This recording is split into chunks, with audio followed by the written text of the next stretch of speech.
कोई तर्पण, कोई अनुष्ठान, कोई पूजन हम कुछ ना कर पाए, केवल इतना कर लें क्या कि मन कर्म वचन छाण चतुराई भजत कृपा करे हैं रघुराई। बस हम अपने मन को निश्चल बना लें, निष्कपट बना लें, निष्कलंक बना लें, समझ लो भगवान की कृपा हो जाएगी। और भगवान किस भक्त को मिलते हैं? निर्मल मन जन सो मोहि पावा मोहि कपट भगवान स्वयं कहते हैं कुछ नहीं करना है, बस निश्चल हो जाओ, निर्मल हो जाओ, भगवान अवश्य मिलेंगे, भगवान की भक्ति मिलेगी। देखिए जो संसार का मोह माया जाल ये सब है ना, इससे कभी कोई तृप्त नहीं हुआ, कभी कोई तृप्त नहीं हुआ। ये ऐसी जीव प्रति लाभ लोभ अधिकारी, जितना ज्यादा लाभ होता है उतने ज्यादा लोभ बढ़ता है। और जबकि होना क्या चाहिए, जितना ज्यादा लाभ हो और उतनी ज्यादा भक्ति करनी चाहिए, उतनी ज्यादा पूजा करनी चाहिए। लोग इसी जगह पर गलती कर देते हैं। जब आदमी परेशान होता है, दुखी होता है, तो भगवान की पूजा करता है, भगवान की प्रार्थना भजन करता है, और भगवान के भजन के द्वारा उसका कल्याण हो जाता है। धीरे धीरे उसके घर में धन संपत्ति समृद्धि बढ़ने लगती है। और जब धन संपत्ति समृद्धि जब बढ़ने लगती है तो आदमी फिर पूजा कम कर देता है। यार क्या बताएं, पूजा का टाइम नहीं, पूजा के लिए समय नहीं, कथा सुनने के लिए समय खूब मिल जाते हैं। डॉक्टर साहब चाहे 15 दिन बाद छुट्टी करें, खूब समय मिल जाए, संध्या सवेरे ड्यूटी। तो देखिए समय की अगर हम बात करें तो समय तो पहले नहीं था, आज समय बहुत है। हाँ, पहले जो काम दिन भर में होता था, आज वो काम घंटों में हो रहा है। जो घंटों में होता था वो मिनटों में हो रहा है। पहले 10 बीघा खेत जोतने के लिए हल लेकर जब किसान जाता था तो सुबह से शाम हो जाती थी। अब आजकल 10 बीघा जोतने में कितना टाइम लगा ट्रैक्टर में, टाइम कितना कम हुआ। पहले आप गांव से शहर आते थे, सुबह गुजरते थे, शाम तक आप आते थे, रात में किसी रिश्तेदार के यहाँ रुकते थे, फिर अगले दिन अपने घर पहुंचते थे। अब आज कितना टाइम लगा, समय कितना बच गया, समय कहीं ज्यादा खर्च हुआ। तो समय बहुत है, पहले से ज्यादा समय है, बस हाँ हमारा मन नहीं है, मन पे कंट्रोल नहीं है। समय तो बहुत है। क्षण भंगुर जीवन की कलिका कल प्रातः होत खिली न खिली। क्षण भंगुर जीवन की कलिका कल प्रातः होत खिली न खिली। मलया गिर की सुच शीतल मंद सुगंध समीर हिली न हिली। कलिकाल कुठार किए फिरता तन नम्र चोट झिली न झिली। भजले हरि नाम अरि रसना फिर अंत समय पर हिली नहीं। बुढ़ापे पर क्या भरोसा, ये जीव हिली हिली कहीं ना हिली। तमाम समस्याएं, दिखाई देना कम हो जाएगा, सुनाई देना कम हो जाएगा, ये दांत काम नहीं करेंगे, आंख पांव काम नहीं, फिर कैसा भजन। भजन तो अभी का है ना, जब जागो तब सवेरा। बड़े बड़े धनवान हुए, बड़े बड़े बलवान हुए, और सब यहाँ आए, अपनी गाथा गा के चले गए, कोई यहाँ अमर थोड़ी हुआ। और ना ही ये हुआ कि आज नहीं कल कर लेंगे, कल कभी आई नहीं, आज ही में काम हो गया, कल का कोई भरोसा नहीं। संत कहते हैं कि रहे नहीं विक्रम बेनो दधीच, रहे नहीं पारथ भारत ठाना। बड़े बड़े बलशाली हुए, सब आए और सब चले गए। रहे नहीं विक्रम बेनु दधीच, रहे नहीं पारथ भारत ठाना। बारी बली न रहे जगमई जिनकी कंगनी 10 कंध लुकाना। दुर्योधन नाई रहे जगमई जिन 64 कोसम छत्तुरुताना। धरा को प्रभाव यही तो रहा जो खरास परा और परासो बुताना। इस दुनिया में जो आया उसको एक दिन मिट्टी में मिलना पड़ा। किस बात का गुमान, किस बात का इंतजार, कल करे सो आज कर, आज करे सो अब पलमय पलमय होती। क्या भरोसा जिंदगी का। हमारे संत कहते हैं कि सज धज कर एक दिन मौत की सहजादी आएगी। ना सोना काम आएगा ना चांदी आएगी, ना चांदी आएगी, ना सोना काम आएगा, ना चांदी आएगी, ना चांदी आएगी।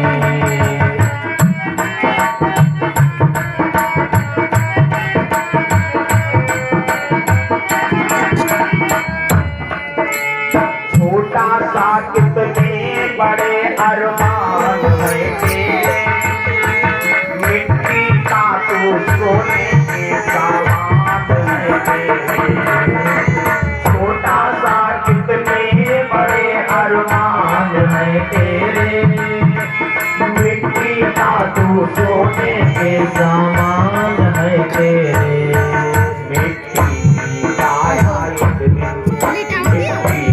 काया एक दिन माटी हो जाएगी, ना सोना काम आएगा ना चांदी आएगी, ना चांदी आएगी, ना सोना काम आएगा, ना चांदी आएगी, ना चांदी आएगी।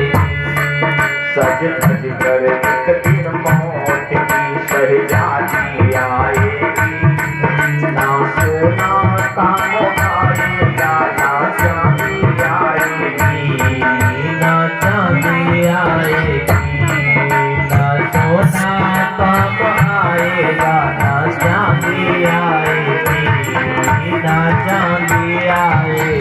और हमारे संत कहते हैं, अच्छा किया जो तूने पाया है मानव तन, हरे पाप में डूबा अरे मूर्ख तेरा मन।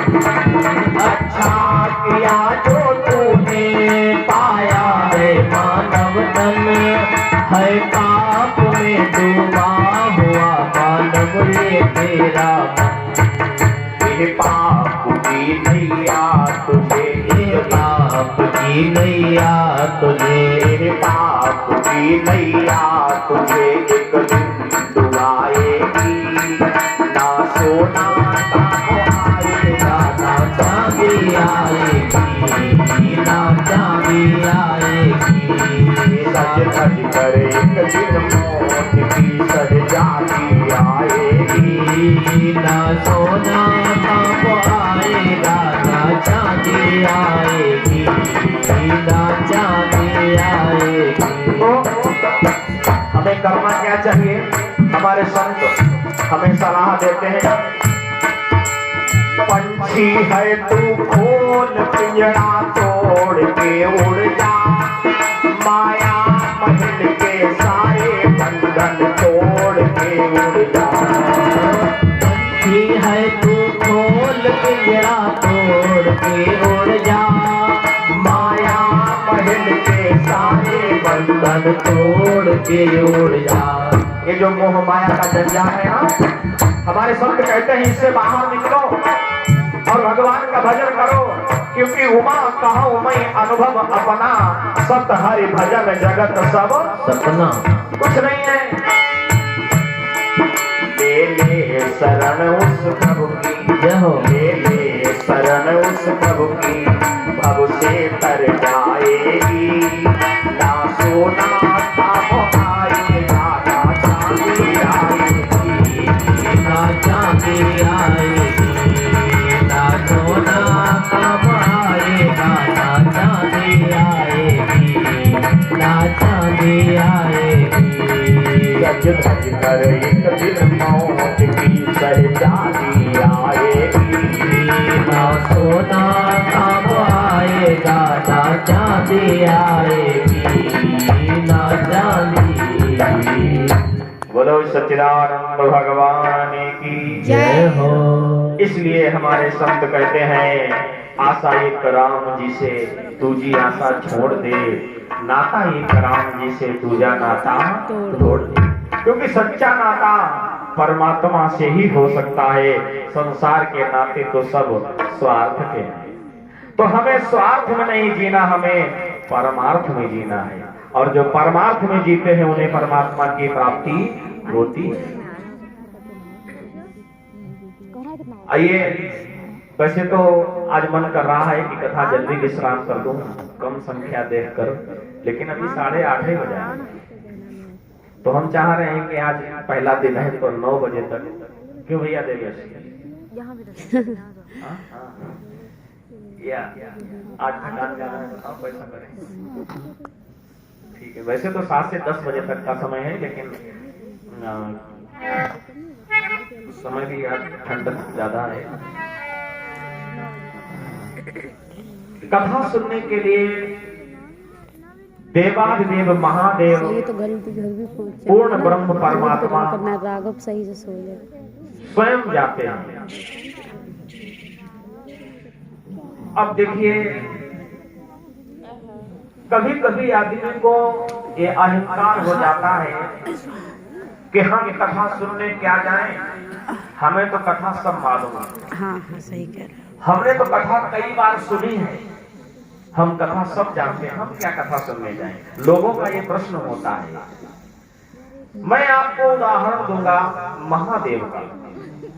महादेव ने राम जी के जन्म से पहले ही कथा को लिख दिया था। रच महेश निज मानस राखा, पाय सुसमो शिवासन भाता।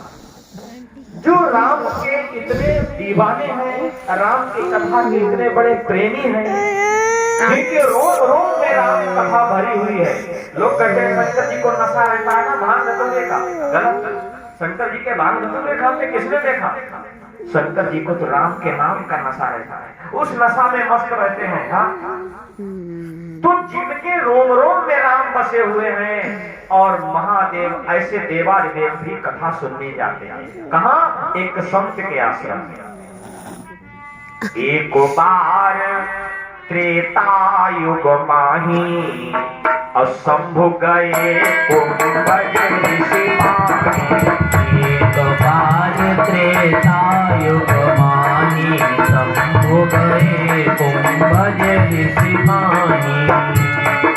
संग सती जग जननी भवानी, पूज्य ऋषि अखिलेश्वर जानी। पूज्य ऋषि अखिलेश्वर जानी, पूज्य ऋषि अखिलेश्वर जानी। एक बार त्रेता युग माही, शंभु गए कुंभज ऋषि पानी। क्या करने गए? कथा सुनने गए। अब यहाँ पर एक प्रश्न उठता है कि क्या महादेव को भी कथा सुनने की जरूरत है? जो स्वयं इतने बड़े वक्ता हैं राम जी की कथा के, और वो भी कथा सुनने के लिए गए। और मजे की बात तो यह है कि शंकर जी अकेले नहीं गए, अपनी पत्नी सती जी को भी साथ में ले गए। संग सती जग जननी भवानी, कोई छोटी मोटी देवी नहीं है। संग सती जग जननी, जगत की माता भवानी, और वो भी कथा सुनने के लिए साथ। और कथा सुनने कहाँ गई? एक महात्मा के आश्रम, कुंभज ऋषि के आश्रम। अब देखिए, कभी कभी आदमी को इस बात का अहंकार हो जाता है कि हम कथा सुनने क्या जाएं, जो कथा सुना रहे हैं वो तो हमसे छोटे हैं, उनकी उम्र हमसे कम है, हम कथा सुनने उनकी क्या जाएं? वो ऊंचे पर बैठे, हम नीचे पर बैठे। यहाँ देखो कथा क्या कहती है। महादेव कितने बड़े हैं, इनकी कितनी उम्र है? महादेव की उम्र कितनी है, कोई बता सकता है? और किसकी कथा सुनने गए? एक छोटे से संत की कथा सुनने गए। माने इतने बड़े देवादेव महादेव होकर भी एक संत की कथा सुनने गए। तो कथा से हमें शिक्षा मिलती है कि सुनाने वाला छोटा हो चाहे बड़ा, उम्र चाहे कितनी भी हो, वो कथा भगवान की सुनाएगा। तो हमें कथा वाचक से नहीं मतलब, हमें भगवान की कथा से मतलब है जो कथा सुना रहा है।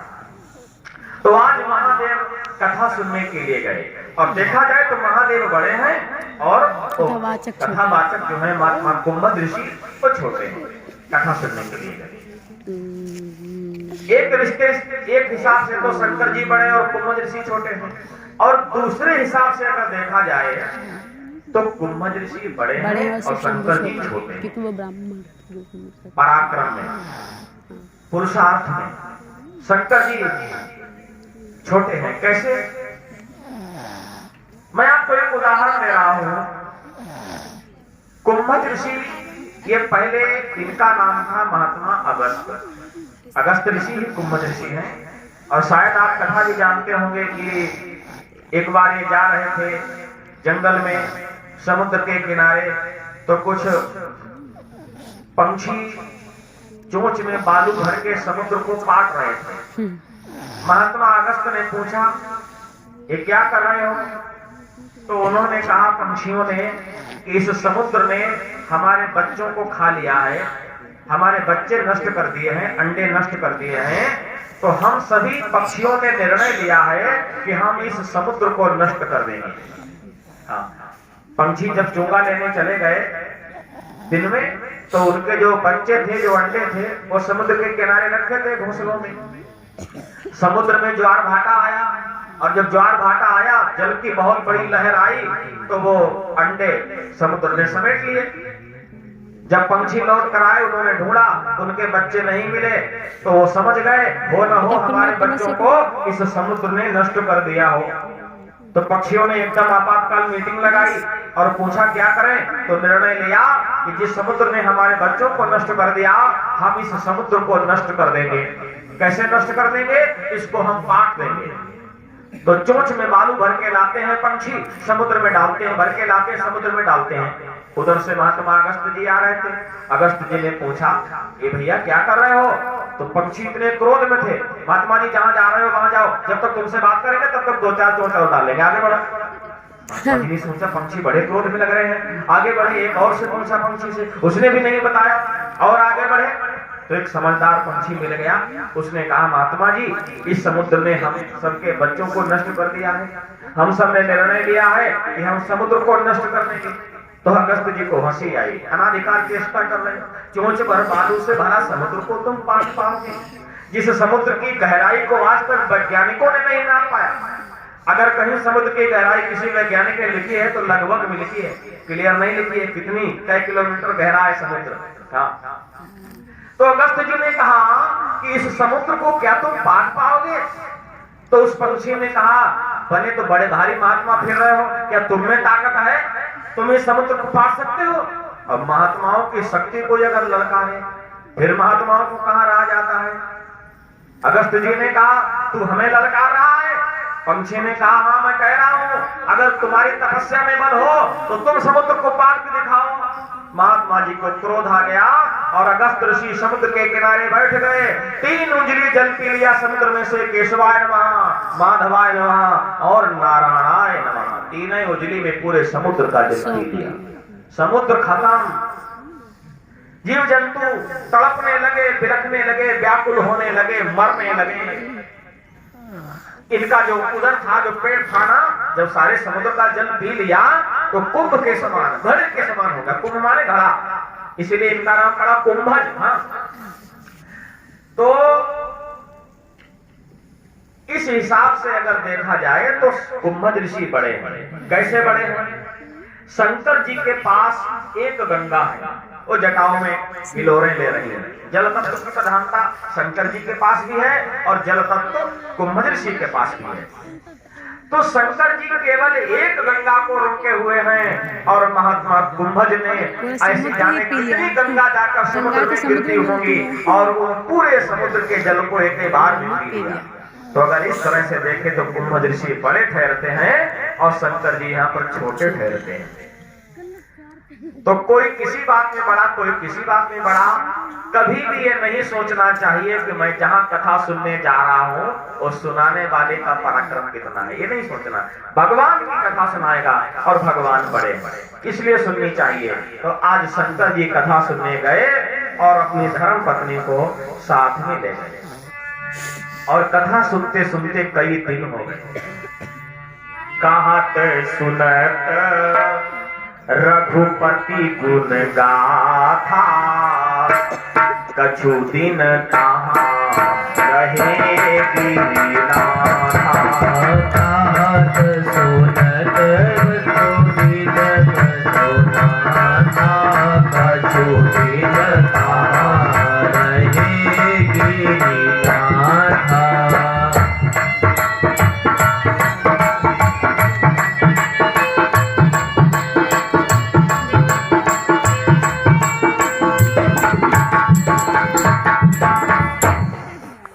सुनत रघुपति गुण गाथा